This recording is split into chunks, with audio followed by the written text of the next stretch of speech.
పుష్యమాసం ప్రారంభమైంది. ఈ నెలలో కొన్ని పనులు చేయకూడదని పెద్దలు చెబుతారు. ఈ మాసంలో శనిదేవుణ్ణి ఆరాధిస్తే విశేష ఫలితాలు వస్తాయని అంటారు. పుష్యమాసంలో శ్రీ మహావిష్ణువుని, శనైశ్వరుణ్ణి ఆరాధిస్తే కష్టాలు తొలగుతాయన్నది నమ్మకం. అందుకే పుష్యమాసంలో ప్రత్యేకంగా శనిని పూజిస్తారు.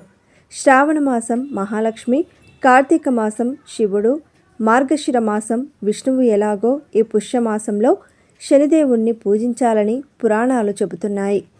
మరీ ముఖ్యంగా ఏలిన నాటి శనితో బాధపడేవారు ఈ మాసంలో ప్రతిరోజు ఉదయం స్నానం చేసి శనీశ్వరుణ్ణి భక్తితో ప్రార్థిస్తే ఆ ప్రభావం తగ్గుతుంది. అలాగే ఈ మాసంలో వచ్చే పౌర్ణమి నాడు శనికి తైలాభిషేకం చేసి నువ్వులు దానంగా ఇస్తే మంచిదని పురాణాలు, శాస్త్రాలు ప్రత్యేకించి చెబుతున్నాయి. శనిదేవుడికి నువ్వులతో పాటు బెల్లం ప్రీతిపాత్రమని చెబుతారు. శని భగవానుడు ధర్మం, న్యాయం, సత్యాలను పరిరక్షిస్తుంటాడని పురాణాలు చెబుతున్నాయి. కోర్టు వివాదాల్లో బాధపడేవారు ఈ పుష్యమాసంలో శనిదేవుణ్ణి ఆరాధిస్తే శుభ ఫలితాలు సంప్రాప్తిస్తాయని అంటారు.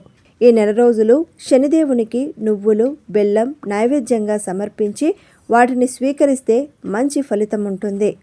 ఇక ఈ మాసంలో శని భగవానుడితో పాటు పుష్యమాసం తొలి అర్ధభాగం శ్రీ మహావిష్ణువును పూజిస్తారు. ఇది అనాదిగా వస్తున్న ఆచారం. పుష్య శుక్ల విద్య నుంచి పంచమి వరకు శ్రీహరిని తులసీ దళాలతో పూజిస్తే సౌందర్యం లభిస్తుందని భక్తులు విశ్వసిస్తారు. ఈ మాసంలో సోమవారం శివుణ్ణి మారేడు దళాలతో, ఆదివారం సూర్యుణ్ణి జిల్లేడు పూలతో పూజిస్తారు. పుష్యమాసంలో శుక్లపక్ష షష్ఠి రోజు శ్రీవల్లి దేవసేన సమేత శ్రీ సుబ్రహ్మణ్యేశ్వర స్వామివారిని ఆరాధిస్తారు. ఈ మాసంలో సూర్యోదయ కాంతియోగ చైతన్యాన్ని ప్రసరిస్తుంది. మకర రాశిలో సూర్యుడు ప్రవేశించే సమయం నుంచి ఉత్తరాయణ పుణ్యకాలం ఏర్పడుతుంది. ఈ పుణ్యకాలంలో దక్షిణ దిశ నుంచి ఉత్తర దిశగా సూర్యుడి ప్రయాణం కొనసాగుతుంది. ఈ సమయంలో సూర్యకిరణాలు ప్రత్యేకమైన తేజస్సు కలిగి ఉంటాయి.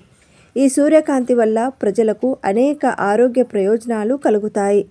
దీర్ఘకాలిక వ్యాధులు, మొండి వ్యాధులతో బాధపడేవారు ప్రతిరోజు ఉదయం నులివెచ్చని సూర్యుడి కిరణాలు ప్రసరించే చోట కూర్చోవడం ద్వారా మంచి ఫలితాలు పొందవచ్చు.